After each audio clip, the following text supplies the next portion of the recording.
এই বলটা ৪ হতো রে ভাই। ইস! এত মিস করে না এরা। উফ! এই ইন্ডিয়ার টিমকে পড়তে নিয়ে যে বস, আমি কি কাল করি? পরীক্ষা। কি বললে আরেকবার বলো?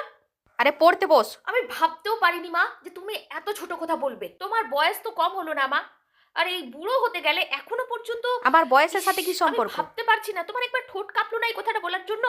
জাস্ট তো একটা এটা ম্যাচই জাস্ট চলছে। একটা ম্যাচ। আরে এটা একটা জাস্ট ম্যাচ, তোমার এটাই মনে হচ্ছে? ইন্ডিয়ার টিম, এই ইন্ডিয়ার টিম কাদের জন্য খেলছে? এই যে বিরাট কোহলি, রোহিত শর্মা এরা কাদের জন্য খেলে? কি বলতে দেশের চাইছিস জন্য তুই? লড়াই করছে কাজ বাজ ফেলে।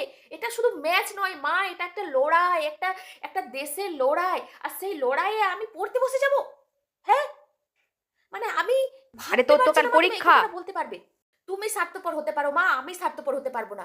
ওদের এই এত বড় লড়াই আমি সাধারণত আমি পড়তে বসে যাব, মানে আমি এতটা স্বার্থপর হয়ে যাব? মাথাটা কি তোর চুপ খারাপ করো, হলো শুনে নাকি? নেবে ওরা।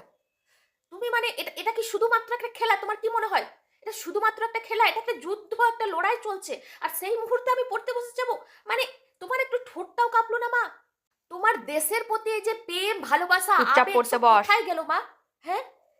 মানে ঠোঁটটা একটু কাঁপতো তোমার। এই জিনিসটা, এই যে এত বড় লড়াই তারা করছে। ইন্ডিয়া এত বড়, ভারতের এত বড় একটা লড়াই চলছে, আচ্ছা আর আচ্ছা, সেই তাই টাইমে নাকি আমি রে? আমি তারা তো লড়াই করতে গেছে। আমি সাধারণত দেখতে পর্যন্ত পারবো না। মানে আমি পড়তে বসে যাব? মানে যা ইচ্ছা তাই বলছো তুমি? কিন্তু তোর তো পরীক্ষা।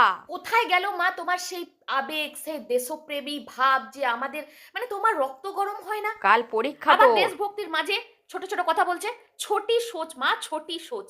মানে কি বলবো? আজ ইন্ডিয়া যদি হেরে যায়, আমি যদি ম্যাচ না দেখি আর ইন্ডিয়া যদি হেরে যায়, তাহলে এর দায় কে নেবে? তুমি লিখে দিতে পারবে? ইন্ডিয়া যদি হেরে যায়, আমি যদি না দেখি, এর মাঝখানে আমার পড়াশুনোটা চলে আসছে। তুমি লিখে দাও। এই পড়াশোনা, এই ছোট জিনিসটার জন্য আমি ম্যাচ দেখা ছেড়ে দেবো? পরীক্ষার হ্যাঁ সঙ্গে মা, হার তুমি জিতার কি ভাবতে পারলে সম্পর্ক কি তোর? করে? এই এত বড় একটা লড়াই চলছে, তারা দেশের জন্য খেলছে, আর আমি আমার স্বার্থপরের মতো আমি পড়তে বসে যাব মা? তুমি বলতে পারলে, মানে তুমি কি করে বলছো মা? তুমি এখনো বলছো মা? চুপ করো মা, চুপ করো। এবার যদি আমি পড়তে বসে যাই আর দেশ যদি হেরে যায়, এটা কি বলে জানো? এটা বলে পরাধীনতা। মানে তোমাকে কি বলবো আমি? আমি ধরো আমি যদি পাস করে যাই আর দেশ যদি হেরে যায়, তাহলে এটা কি করে মুখ দেখাবো মা আরে সমাজে? পরীক্ষা তো। সমাজের ব্যাপারে একবার ভাবো তুমি। আমি পড়তে বসেছি, সাধারণত এইটুকু ত্যাগ আমি করতে পারবো না? না হলে একটা সাবজেক্টে আমি ফেলই করে গেলাম, তো কি হয়েছে? এই যে যদি দেশ হেরে মাথা যায়, খারাপ আমি হলো যদি তোর? পড়তে বসে যাই, এটা এটা সমাজে মুখ দেখাতে পারবো না মা। তুমি কি কথা বলছো মা? তুমি জানো মা, বিরাট কোহলির একবার পরীক্ষা আরে পড়ে গেছিল, কিন্তু সে কিন্তু খেলতে তোর চলে হেরে গেছিল যাওয়ার কি পরীক্ষা ছেড়ে দিয়ে। সম্পর্ক রইলো এত পাসের বড় সাথে, ত্যাগ সে ফেলের সাথে করেছিল। বল? আর আমি এইটুকু ত্যাগ করতে পারবো না মা? হ্যাঁ, মানে আমাকে পড়তে বসতে চলে যেতে বলছো না? না দেখে আমি পড়তে বসতে যাবো? মানে দেশের যখন আমাকে দরকার, তখন আমাকে তুমি পড়তে বসতে বলছো? মানে কি বলবো মা? আরে ভাই, আমাকে